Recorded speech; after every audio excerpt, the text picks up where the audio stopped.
others can join. So Jessica, you ready? Yes, sir. Secretary, I sent you an email. Yep, that's why I want to try to get started. Okay, good. Okay.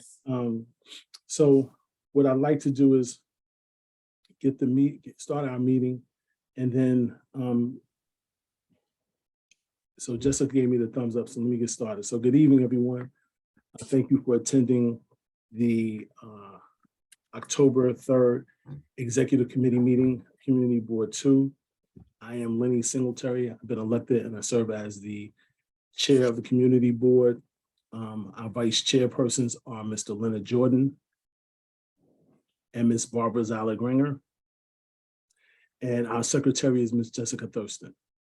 And we are your elected officers of Community Board 2. The rest of the members on the meeting this evening who are Community Board 2 members serve either as the chair or co-chair of the respective committees. And at the appropriate time, the chairs will announce themselves and introduce their co-chairs if present. So the next item on the agenda is the adoption of this agenda. What I'd like to do is make an adjustment. Mr. Jordan has a conflict. And so out of fairness to his conflict, I'd like to begin the meeting once we get to the right item with an adjustment so that the Finance and Personnel Committee can provide a report first, and then we'll conclude with the rest of the agenda. Are there any objections to that modification? Hearing none, all in favor? Anyone opposed? Abstentions? Thank you. The next item on the agenda is the adoption of the previous minutes. Has everyone had a chance to review the minutes? And if so, with any noted corrections or modifications? If you have additional comments or corrections, I'd ask that you send an email into the board office and we'll make the proper adjustments. With that, is everybody in favor of adopting the minutes as presented? Anyone opposed? Any abstentions? Thank you. This is where we have the exec committee meeting, and then as in accordance with the feedback that we received as an interpretation from the Controller's Office as it relates to the open meeting law, this is the portion in the agenda where we pause to see if there are public comments on these adopted agenda items, so that when we get to these items, we'll make sure we're inclusive of community and public feedback. So at this point, does anyone from the community have any comments on the adopted agenda items? Hearing none, thank you. We'll proceed with agenda item number 5. Again, as I just mentioned, before we get to agenda item number 5, I want to make a modification and ask Mr. Jordan, as chair of the Finance and Personnel Committee, if he would give his report now, and then we'll conclude with the rest of the agenda. So, Mr. Jordan. Yeah, thank you, Mr. Singletary. My name is Leonard Jordan. I'm the chair of the Finance and Personnel Committee and also vice chair of the Community Board. We met on September 29th, the full committee. We were going to discuss budgets, but as of now, we were advised by staff that we have really not spent any money.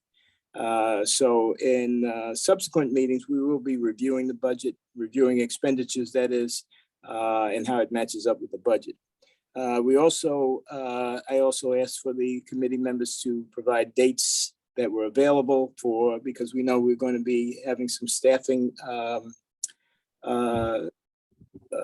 not issues, but we're going to be staffing and interviewing people for the different vacancies that are in the board office. So that was the other thing that, we discussed. Otherwise, I don't believe there was any, I'm sorry, I didn't bring all my notes there. I did send the notes out to the committee. Otherwise, I don't think there was anything else of consequence that that I'd like to report at this particular time. Our next meeting is October 27th. And we'll have more to report at that time. Thank you. I'm open for any questions.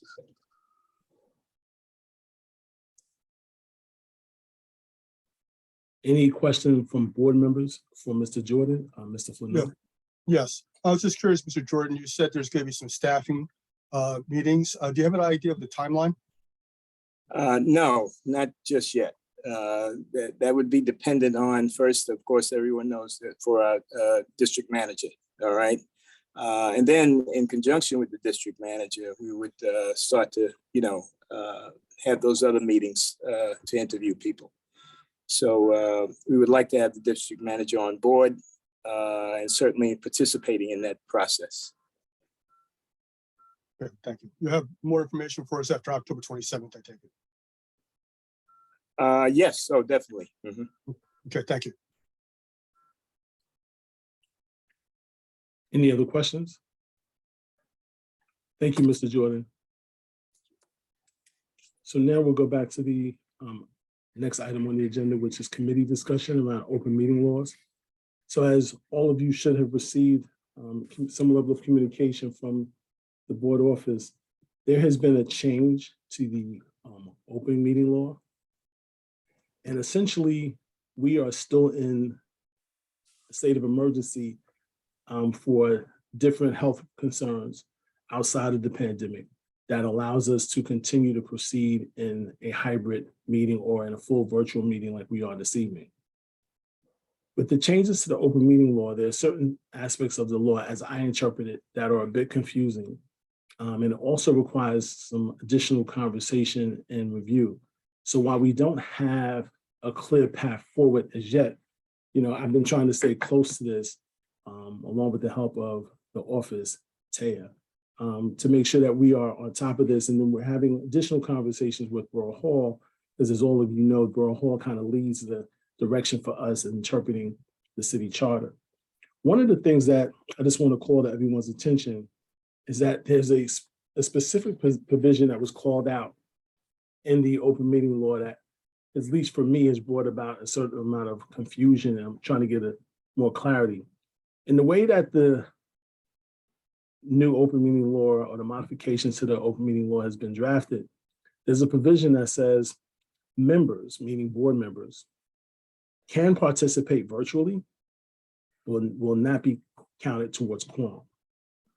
So that's a little bit confusing, because in the sense that if you're participating and if the law allows you to participate virtually, how can you not be counted towards quorum? So it's a little ambiguous. Seems like it contradicts itself. And there are other aspects of the law that have similar confusion, at least through my interpretation, but that's the main one. And so I bring it to everyone's attention for two reasons. One, to let you know that we're still engaging in dialogue and trying to get better direction. But two, and I just continue to serve this as a reminder, we should be prepared, and I've already worked with the office to help direct that after the 22nd of October, unless things change between now and then, we should be prepared to go back to in-person meetings. And so that is something that we still need to work through. We're not sure what that looks like just yet. And then, I also want to be mindful that I personally believe, this is my own personal commentary, we gain more participation and better participation when you're virtual. And if you're truly engaged in doing and hearing from the community, this platform is the best that I'm aware of. Having to go back to in-person might present some challenges. There are some people who their only exposure to the community board is virtual. And so now to make that pivot and go back to in-person, it may make them feel a level of exclusion, or it may just require an adjustment. But given the way the structure is today, and barring any unforeseen changes, as chair men and women, as vice chair men and women, we should all be prepared. So at some point, that's a conversation that we should have tonight. And I'm sure at some point you should have that conversation with your respective committee members as well. And so with that, let me just pause there. That's really the context of what I wanted to discuss for item number 5. But as you see listed, it is a committee discussion. So I'm open to feedback and comments from chairs and co-chairs. So I see Mr. Meyer has his hand raised. Sid? It's a question. Do we have the capability of doing both in person and doing Zoom at the same time? Do we have the physical capability and the staff to run such a hybrid meeting? Hybrid meeting. So the staffing is not the concern, it's the equipment. To answer your question directly, we do not have the equipment to do that. And we don't have the budget really to require that level of complexity. You know, I give you as an example, if you remember when we had to go through the public hearing with Gowanus Canal, that was a very intricate and very detailed process that required extensive support and assistance from DOIT, Department of Information Technology and Telecommunication.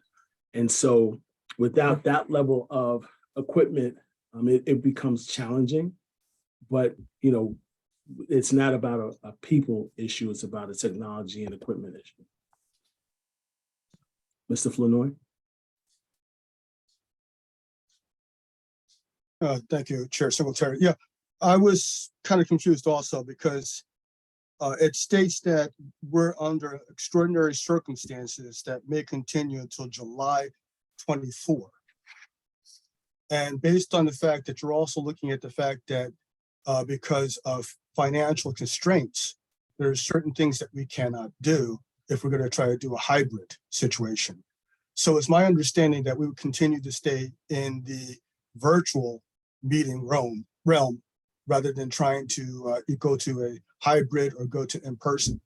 I think in-person also has a problem because the areas that we used to have in-person meetings are no longer allowing people in unless they're both vaccinated and masked. Okay, so I think that's also an issue. We're limited on those places to go. And also the places that may allow us to go we are prohibited by cost. So would that be classified as extraordinary situation also? As I That's what I'm understand, confused. yeah, as I understand the definition, that those issues you raised would not classify as extraordinary. Because the alternative there is that we have facilities that have will afford us the opportunity to meet with no cost, limited restrictions. The challenge there is that prior to the pandemic, it had been the practice of Community Board 2 to move the meeting throughout the district so that individuals in different communities had the chance to participate in person. Well, by nature of some of the items you highlighted, we will lose that opportunity.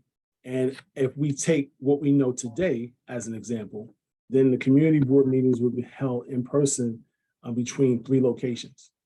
And those 3 locations are in very, very, very close proximity to the office and do not afford us the ability to move throughout the district. But again, as I understand it, the items that you raise, which are legitimate, don't meet the criteria of extraordinary. And I think we're still trying to get a clear definition of what extraordinary actually means. Well, isn't there a state of emergency, sir, in regards to the polio situation? It's a combination of really is driven more so by monkeypox. Both of those situations, yes. Yeah, but it's driven more so by monkeypox, the last executive order. But technically, isn't that stated as a state of emergency? Wouldn't that also? But that's what I said at the outset. As it's written now, it will end October 22nd. So we need to get prepared for example, what we would do on October 23rd. Okay, sir. Thank you. Yep. Jessica?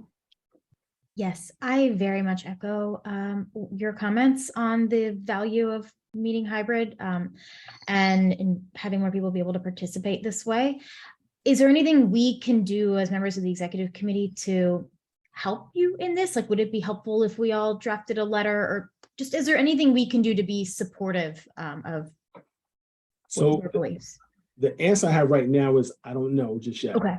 What I will tell you is that there are conversations happening as they did in 2020 when all of the community boards got together and then went to Borough Hall and say, hey, as per the city charter, you have to direct us. And if you direct us, here are the things we need.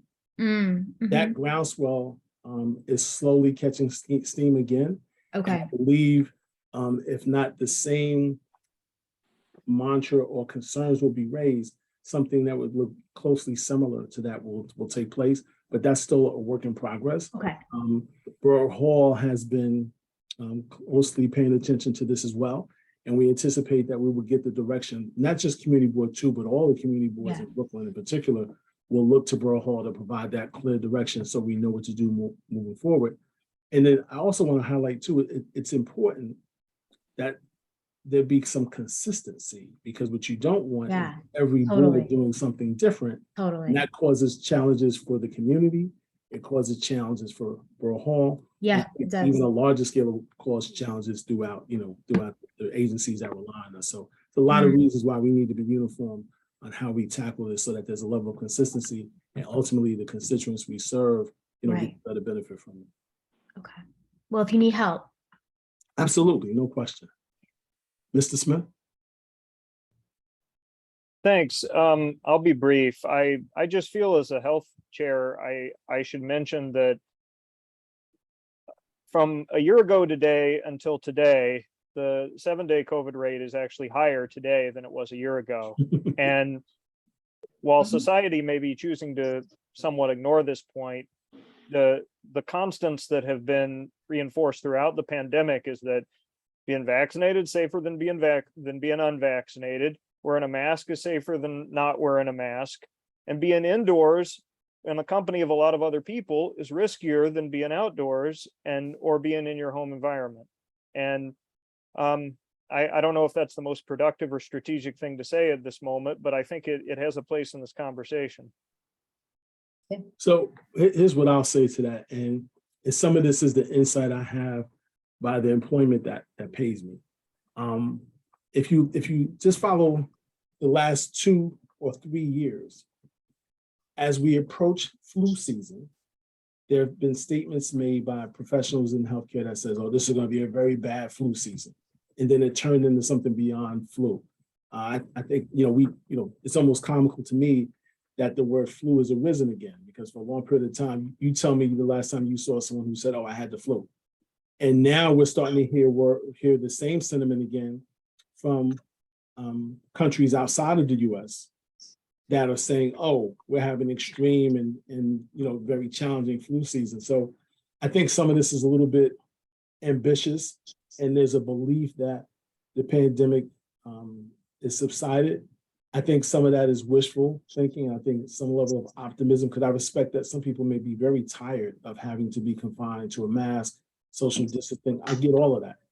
But I think the reality is it's a little too early, and I don't think it's in our best interest to just ignore that another variant could be out there and it could be possible.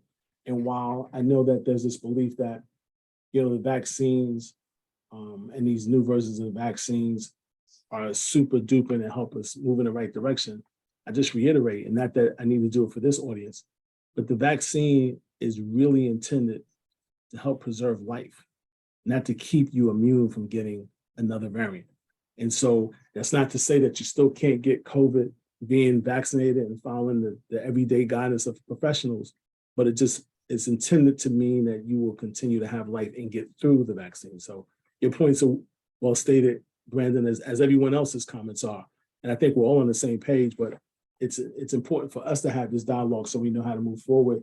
And quite frankly, it helps inform my conversation with the peers and really the officials from Borough Hall, so that we don't miss anything as well.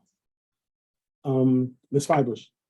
Yeah, thank you, and hello to everyone. I want to make a few points. One is that in addition to the community boards all being concerned about this, other groups such as the community education councils, the CECs, have noticed a large increase in the participation of parents and others in their meetings around education policy and recommendations, because that people could Zoom, WebEx, etc., virtually. So this is part of a broader concern of civic engagement, which, our leaders seem to want civic engagement, but they're putting us in this bind. So not only should we be communicating with other community boards, obviously we have similar concerns, but CECs and maybe other groups as well. Then I want you to echo Jessica's point, like what can we do to advocate? It's at the state legislature level. So I think, is it the Senate or the Assembly that wrote that bill? Do we know?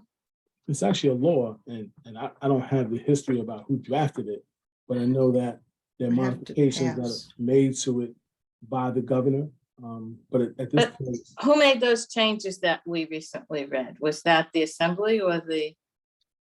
It would have had to Sen- pass both houses, it, Betty. it would be a collective response. It's not one versus the other. Okay, and that was passed. It wasn't just suggested. Okay. And then regarding the decision, do we want to advocate for a hybrid situation? I think as people that all of us believe in public engagement, yes, we want to advocate for hybrid, and other community boards probably will, and maybe there'll be a way to budget some of that in because of the technology. But beyond that, we need to look at that law, because even though we're saying, yes, we want to be hybrid for the public, for the board members themselves, we're not really allowed to be on hybrid or virtual, because we're not part of a quorum and we can't vote. And we're kind of diminished in that way. So I think that's an area, because if you look at our board and our chairs, we do tend to skew older, even though, yay, we're getting more young members, which I'm delighted, but we're skewing older. So we absolutely need the opportunity to participate and run our meetings hybrid, based on health concerns and so on.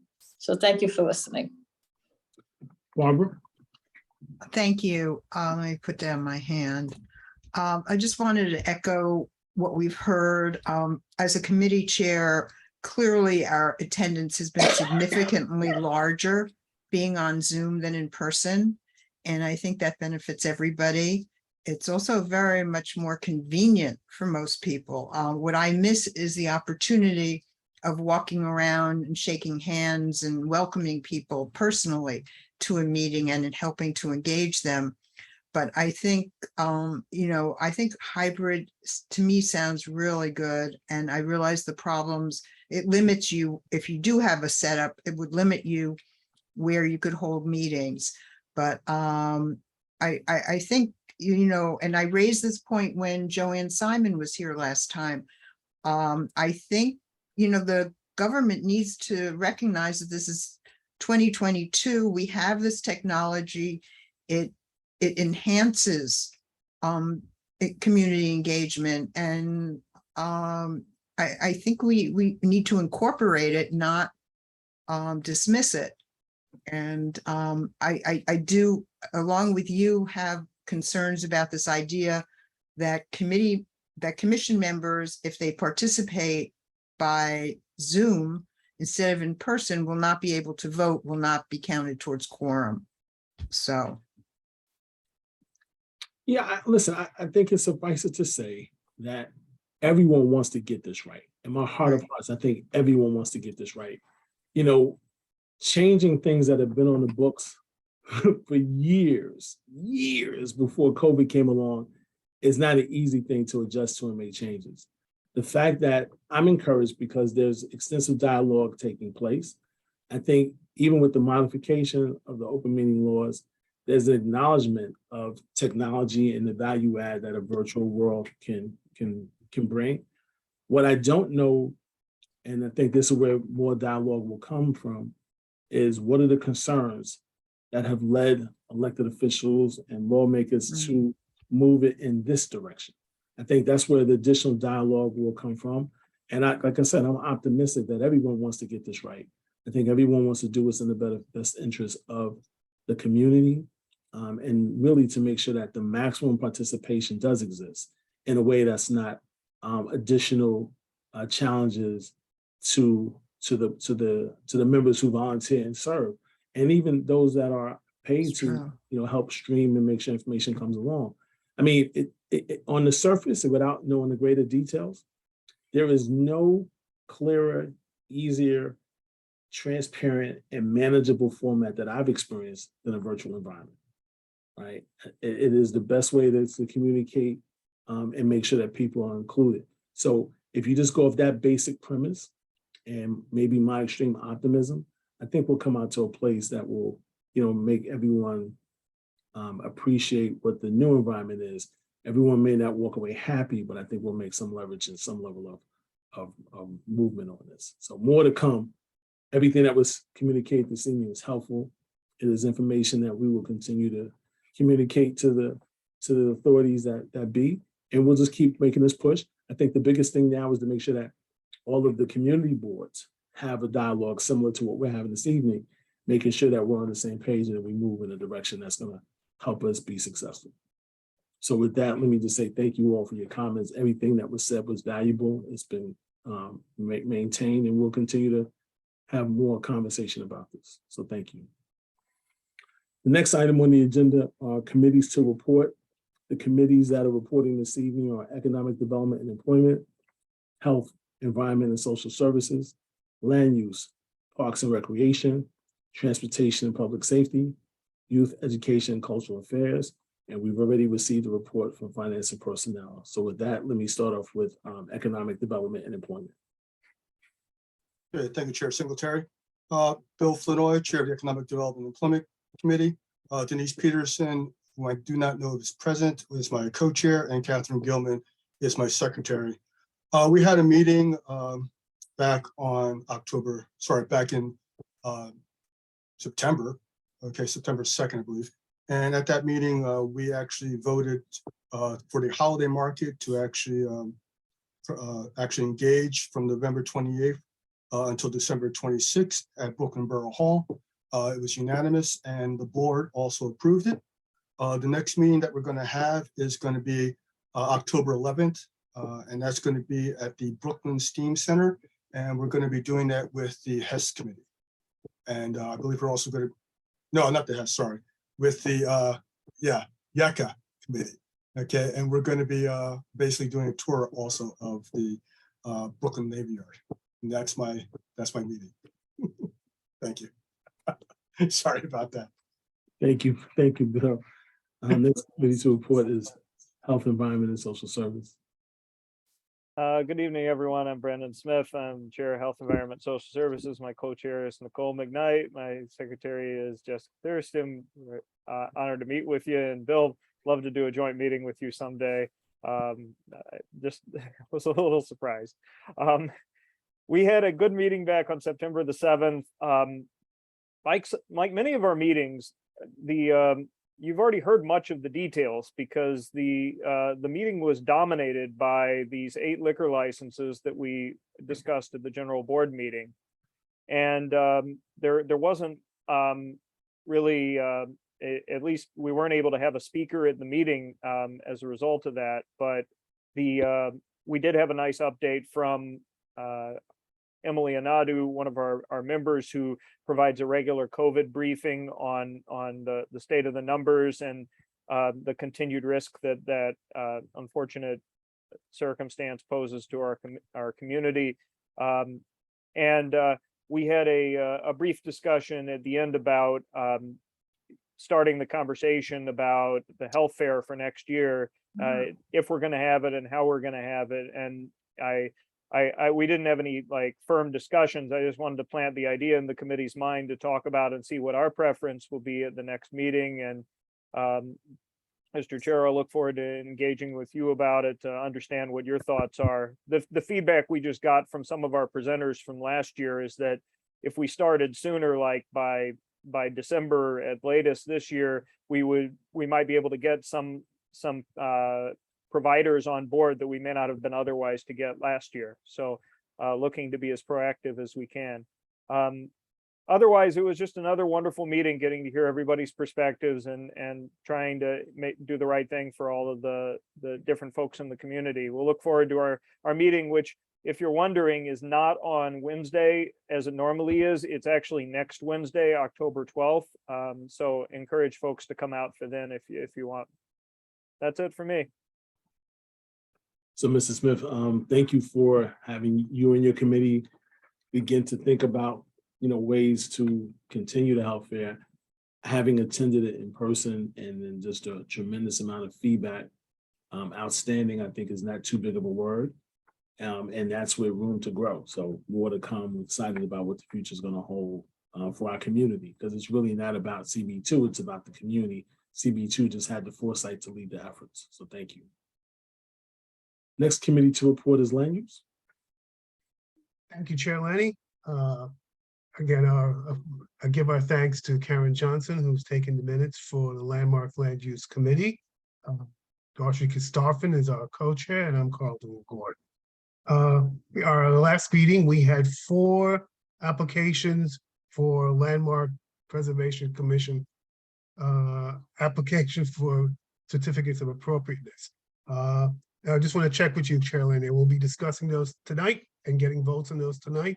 You have no action items tonight, so the answer is no. No, all right, then I'll just get briefly, I'll just state that we had 4 applications in Brooklyn Heights. I'll just run through the addresses so people would like to know. 170 Geralman Street, which is the Packer Collegiate Institute. We had 205 Hicks Street, which is at the corner of Montague Street, and I give that because that's a bit of that's important. 205 Grace Court Alley and 9 Willow Place. All of them were in Brooklyn Heights Historic District, and we did approve them all at a vote of 9-0-0.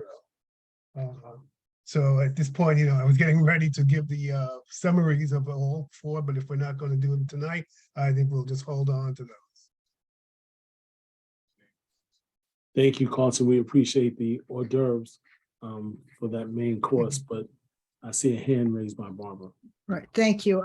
That Packer application, is that a renewal of the application that came before us right before the COVID?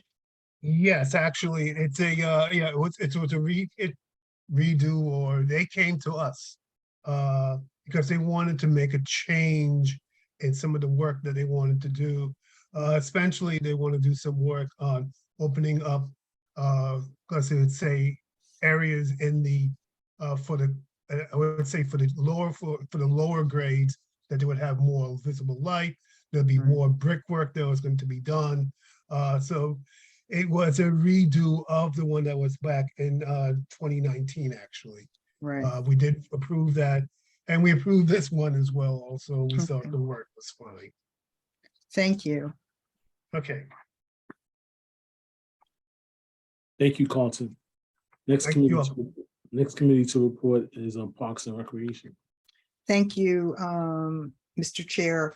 We met on September 19th, and we had a presentation on signage, including Wayfair signage, for what was used to be called MetroTech with Commons, or MetroTech, the outside area around MetroTech. It's now going to be called Brooklyn Commons. I think they're trying to attract more vendors there, people who, companies that have restaurants and that sort of thing for the public. And so they are instituting a campaign to have signage that's consistent and includes wayfaring signs, those big boards that you see, which have a listing of a variety of places that are there, as well as the signage on the storefronts as well. And so we reviewed it and we voted in favor of giving them a letter of support, which will then come up for discussion at the next full board meeting. And we were meeting again on October 17th. And again, as I mentioned, I think we've had increased attendance at our meetings since we've been on Zoom. My co-chair could not be here this evening, Andrew Lastawecki, and like others, we're still finding our minute takers. We have several very enthusiastic new members, so thank you, Lenny, for that. I'm looking forward to engaging them. Our minutes were taken this time by Sabrina and Andy. They shared it. So we got one new member engaged in that right away. So we're looking forward to new ideas from the new members. Thank you. Thank you, Barbara. Next committee to report is Transportation and Public Safety. Good evening, everyone. My co-chair is Esther Blau, and my continued minute taker is John Quinn. We didn't have a meeting this month. We didn't have anything for the agenda, but we've been, there are two things that are happening which I want to bring to the board's attention. First of all, the DOT notified us that on our recommendation on Willoughby Avenue, that they're going to maintain it for the 24-hour, 7-day-a-week open street, but they're going to cut off the one block that we recommended, that it will end at Washington Street and not on Hall Street, so that they accepted the recommendation to shorten it, but they didn't accept the recommendation for changing the time. We've asked them to, because we had a third recommendation on signage, and they did not have a response for that, but they're going to review it and get back to us. The other thing I want to bring to attention is that the BQE corridor-wise BQE scoping or kickoff begins on October 6th. That's for the entire, that's a virtual presentation that everyone's invited to if they want to come. There are then, beginning thereafter, there are going to be specific sections on the various tranches of the BQE. I believe we're in the north section. There's a central section and a south section. The next meetings are scheduled for a in-person meeting is scheduled for, I believe, October 13th for the what's called the central section. But obviously it's all interconnected. So if you are welcome to come to the Carter-Y kickoff October 6th. I know that Taya sent in their sheet. It's in the chat. So that is moving forward. And since it's of concern to all of us, I urge you to attend. Our meeting, I don't remember which date our meeting is this month, but we will be having a meeting, and it's on the calendar, and you're welcome to attend. Thanks, Sid. Just my own comment, not looking for a rebuttal, but I think we're more than just the north portion of the BQE. I think we take on a whole lot of the BQE. So I know you're just a messenger, just really a comment. I encourage everyone who can and will, please make sure that you attend the meeting on October 20th. It's important that not only are our voices heard, but that we encourage enough of the community to be able to speak, because there are a lot of issues that really will affect the day in the life of many of us that can have a tremendous impact from the BQE. So I encourage everyone to let's get the word out, both through email and through everyday communication. Next, October 6th. Next October 6th. Okay. Next committee to report is Youth Education and Cultural Affairs. Thank you, Chair Singletary. I want to share with everyone that we beat some of you to it, and we had our first in-person community meeting of our committee. We met at the Whitman branch of the Brooklyn Public Library because they wanted to share information about their upcoming renovation. So they described not only the renovation and the outdoor space, which will include some of the freezers that were removed from that original Brooklyn Heights library that we were involved in that conversation.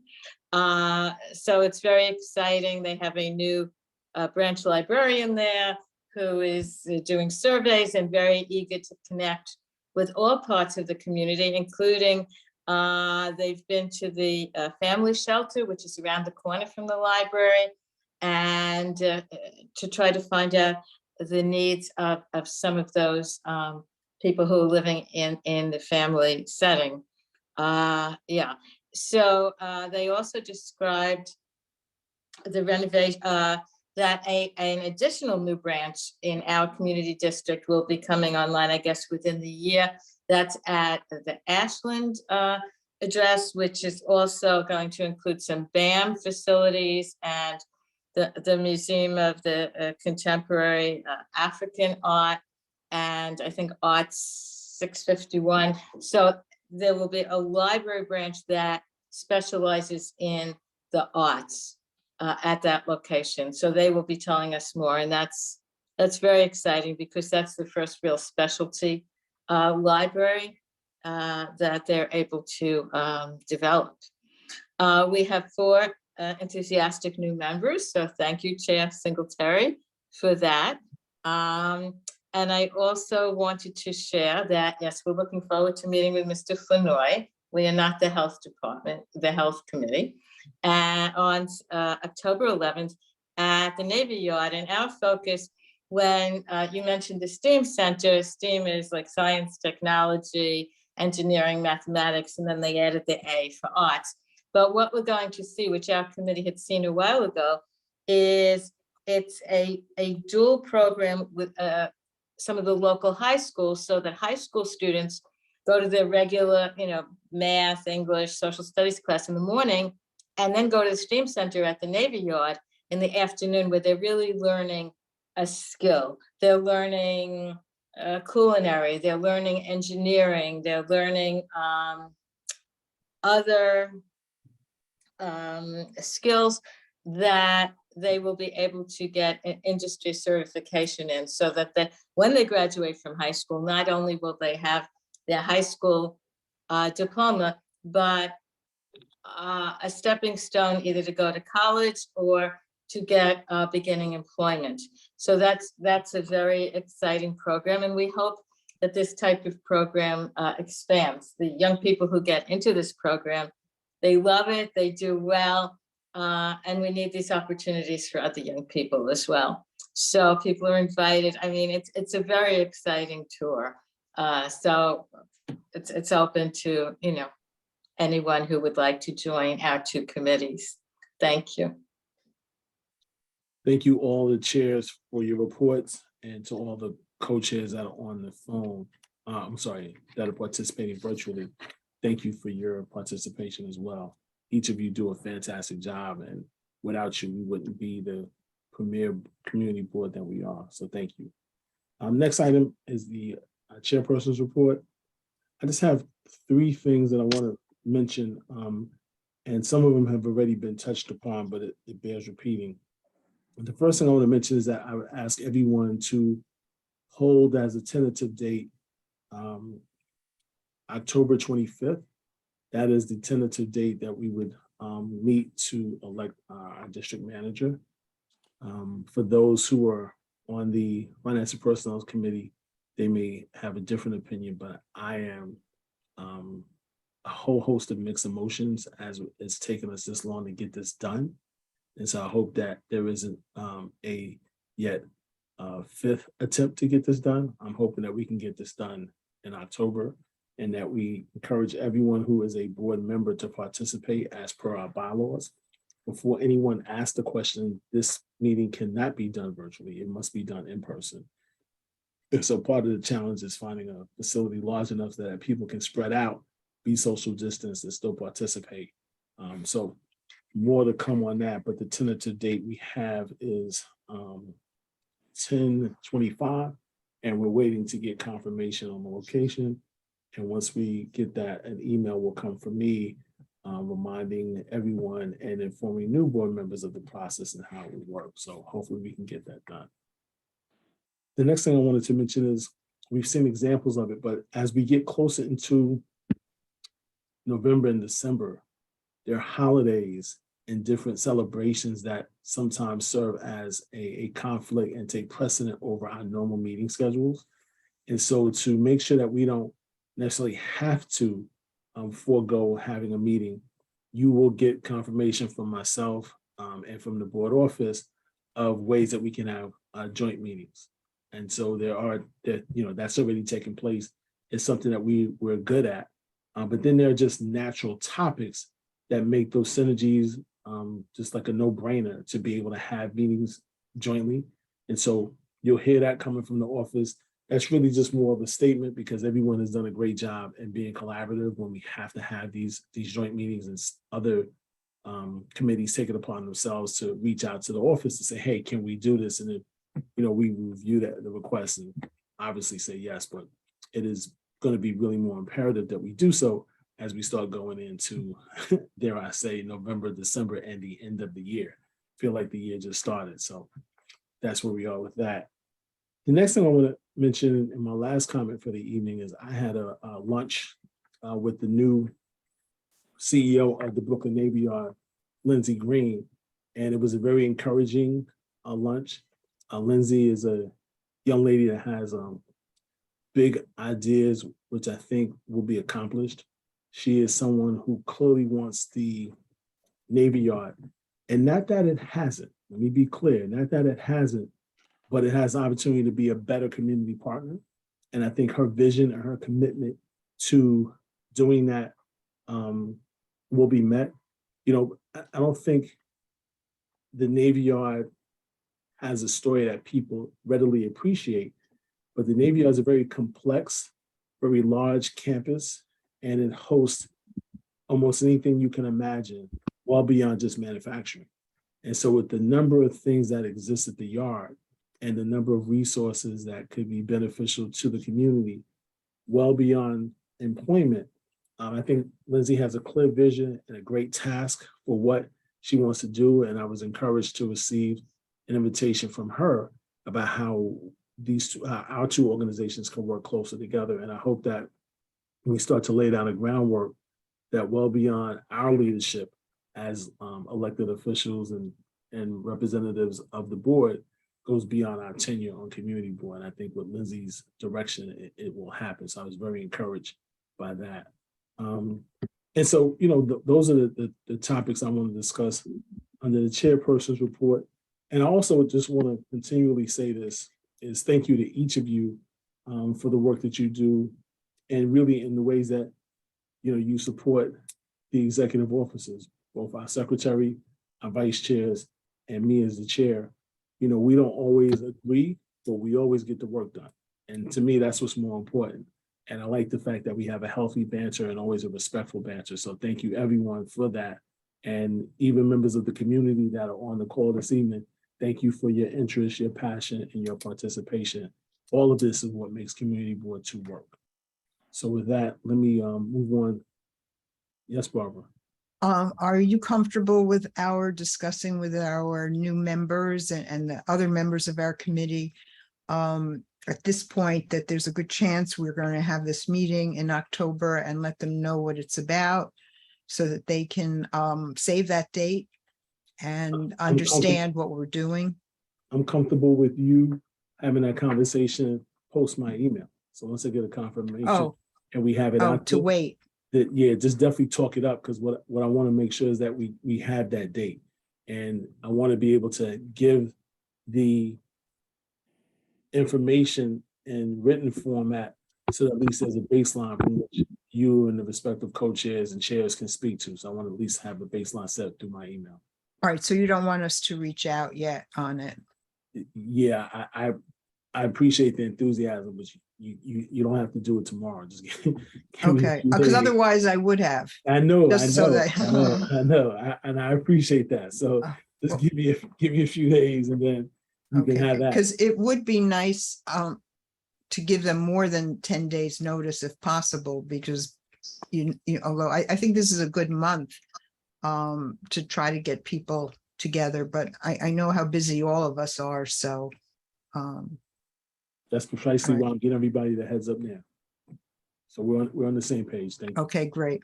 Thank you. Sure. Next item on the agenda is other executive committee business. Do we have any? And I'm not talking about announcements. I'm talking about executive committee business.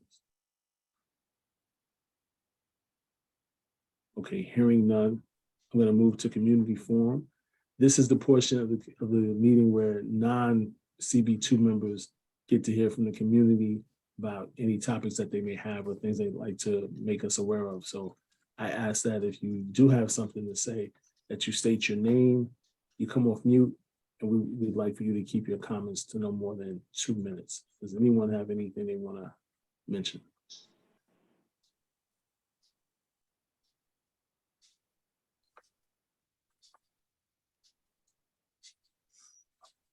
Linda?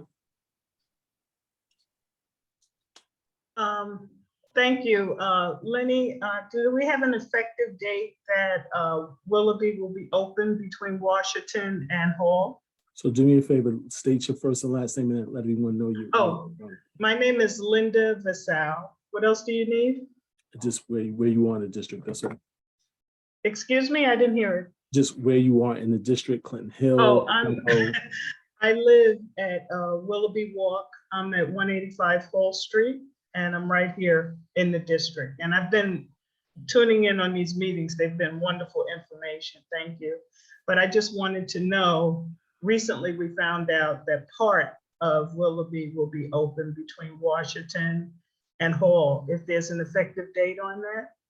So what took place was the committee made a recommendation and the board supported that recommendation. And that's where we are. So period, full stop. We are now beginning to create the report of the board so that it goes to the council member, to the agencies.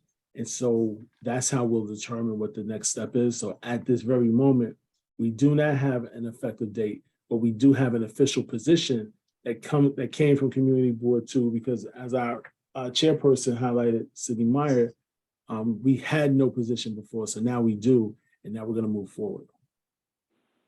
And I think we should still push for proper signage. That's just my personal opinion. Thank you.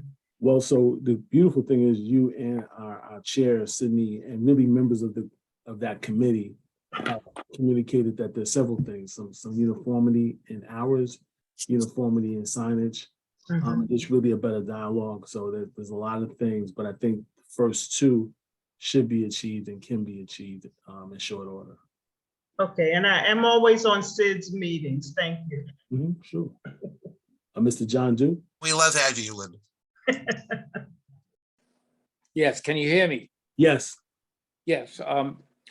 I want to take this opportunity to formally object to both the committee and the community board's vote for the Willoughby open streets. My first comment is that the streets are designed for traffic. If you're putting gates up, you are closing the streets, yet we're calling it open streets. So it's some kind of a mind game. But my other basic point is that the Department of Transportation had 2 years to do an environmental impact study where they would come in and actually determine what worked with the open streets and what did not work and make the necessary adjustments. That has never been done to my knowledge. I have not seen a report, and I certainly have been looking for it. Just as a side note, I live on Willoughby Avenue. John, you're breaking up a bit. John, can Look you hear us? outside the window. With all this weather, there's nobody in the streets, yet the streets are closed. Yes, if you look outside today, look at the weather. The streets are not going to be occupied. The kids are in school. Folks are back to work. Why are the streets closed? So I just need to make that formal observation, and that I object to both the committee and the community board's decision to approve the Willoughby Avenue closing. Thank you. Thank you, John.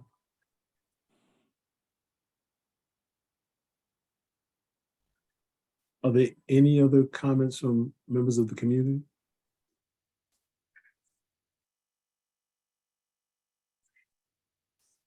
Hearing none, the next item on the agenda is, well, actually, before I do that, is there any new business? Let me do that first. Is there any new business? Okay, the next item on the agenda is I see it. Hi, Linda. Come off mute for me, Linda. Linda, you're on mute. Okay. I saw an article where they're trying to take the community input out of ULURP, out of the ULURP process. And that was Ingrid from, I think it's Mayor Adams' assistant. I saw it in writing somewhere in an article. Well, that's news to me. I've not seen that. I don't know how that could possibly be accomplished. I mean, you know, I've seen a lot of things happen in my time on the board, so I'm not saying it's impossible, but I don't know how that would be accomplished. I mean, that's the really one time where the community has a chance to really, engage, and you hear comments, and the community is a vital piece of that process. I because know. That's who's definitely going to be impacted. So I don't know. Let me just say, I've not seen that article. I don't know the context, but I just would find that almost be shocking that it would happen. That's not to say it couldn't. I just don't know that how it would happen. If I can find it, I'll forward it on to you, okay? That would be helpful, please. If you would, just send it to myself or the board office, and we'll make Okay. sure we disseminate it, because it clearly is something that I think would warrant a larger conversation. Thank you. Sure. And with that, I'll move to the next item on the agenda, which is to adjourn. Is there any objections? Anybody abstaining from adjourning? If you are, please feel free to stay on the Zoom. Everybody get on safe. Thank you for a good meeting. Thank you. Take Good care.